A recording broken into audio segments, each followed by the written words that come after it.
Learning to listen to your creative self is a journey. It's a long walk.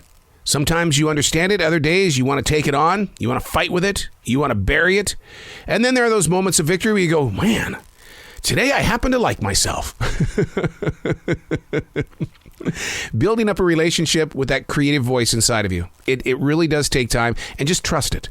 Trust it. Believe in it. Give it some love. Unplug, because we will always say yes to creativity. Totally uncut, because we all make mistakes. So turn it into a tool. This is Arroe Unplugged. Oh, my goodness. What are you doing today? What'd you do yesterday? How's the body feel? You got those body aches? I mean, as the temperatures are starting to cool late into the night, how's your body reacting to it? You getting butt cramps, arm cramps, your neck hurts? What's going on? Because when your body hurts, everything else hurts, and it's like, I'm not doing anything. I'm just going to sit here and binge watch some TV. And then when your mind starts to hurt, where do you go? When your mind is like going, no, I'm just not here. I just don't know what to do. And I got to tell you something. We're going to learn something today about that. That when you do get into those moments where you feel like that your mind doesn't even want to work because everything else hurts, so your mind does too, that is the time to be creative. That is the time to start moving. When you can't move is when you should be moving. And you know, because all you're doing is you're opening yourself up to, I may not do it as great as what I could have yesterday, but I'm still not going to end this day by saying, well, I just set things aside for another day. That's just nothing but weight and more expectation for you a different day. Then you're going to guilt trip yourself because it's like, all I do is procrastinate. Oh, I know procrastination. Oh, trust me, I do. Hey, it's Arroe. This is The Daily Mess, a chronological walk through an everyday world. I am a daily writer. It's through that daily writing that I take on the procrastinator. It's through that daily writing that I take on the perfectionist. And it's listening to them. It's not fighting with them. It's just listening to them. Why? And okay, I understand why now. Now, how, where, when? And you start rebuilding and replenishing your personal soil so that you can have this moment where it's like, okay, today my mind does hurt, but I'm not going to stop. This is The Daily Mess. And today was one of those mornings. It really was.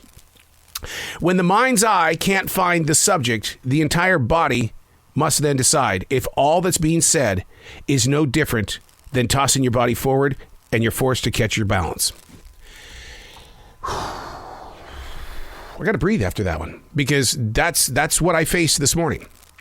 When the mind's eye can't find the subject, the entire body must then decide if all that's being said is no different than tossing your body forward and you're forced to catch your balance. As a creative mind, we all stand there on the cliffside because in our hearts, we are told what you see, it all belongs to you. Now go get it. The question truly lies in the collection of tools that we've gathered. What's needed to bend, blend, shape, and replenish? To rely on unwritten testimony to serve as the fuel to turn blind spots into solid rocks that which become the foundation. Now, in that moment of now, I paused as a writer. The mind's eye isn't following along with this moment of motivation. It's still stuck on the side of the cliff wondering if making the jump has value and purpose. So many of us as creatives are the perfectionists, rarely making any move because we can't live up to the personal expectation. Do we create a collaboration only to watch half of the project fade because those people on the other side, I'm not in the mood today, I'm not showing up? So is this the wrong way to think? All that we see might belong to us. To go get it requires work. Oh, no, I don't need another job. Work. I don't need another depressed moment when something doesn't pay off the way that I thought it should have paid off. Work. Well, what does it pay? What's the payoff here? Do I get anything for this? Work. No, I'm going to sit here and create excuses. And we do. We create excuses. And yet, as I sit in this forest in South Charlotte, North Carolina, I'm watching the sun rise. That sun is there every single morning.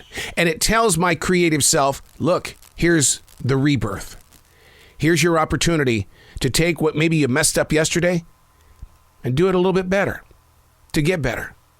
What is it they always say, that in order to become a master at something, you have to put 10,000 hours into it? As a martial artist, my Sabanim used to tell me all the time, oh yeah, you can be that 3rd degree black belt. But until you have learned to kick 100,000 times, you're still just somebody who kicks. You're not a master at it yet. Same thing with punching. So as a daily writer, I often sit there and wonder, have I hit 100,000 days yet? No. 100,000 days of writing, that would be several different lifetimes. Man, when I wrote my book, One Man's 1,021 Thoughts, 1,021 thoughts, that was 3.5 years of writing in the journal.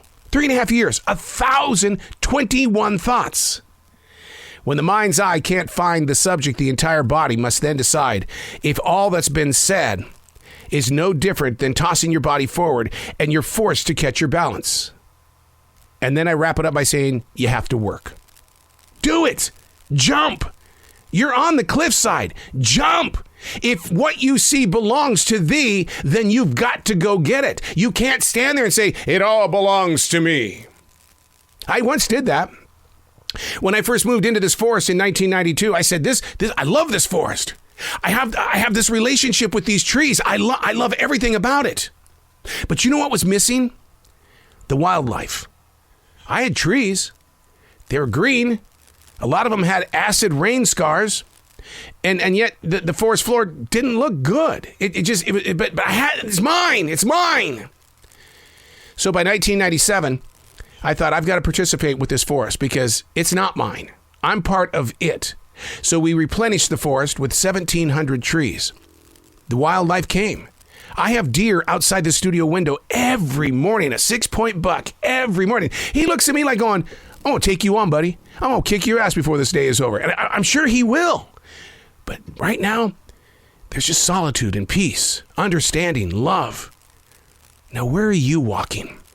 When the mind's eye can't find the subject, the entire body must then decide if all that's being said is no different than tossing your body forward and you're forced to catch your balance. It belongs to you. Now go get it. I'm Arroe, and that's the Daily Mess.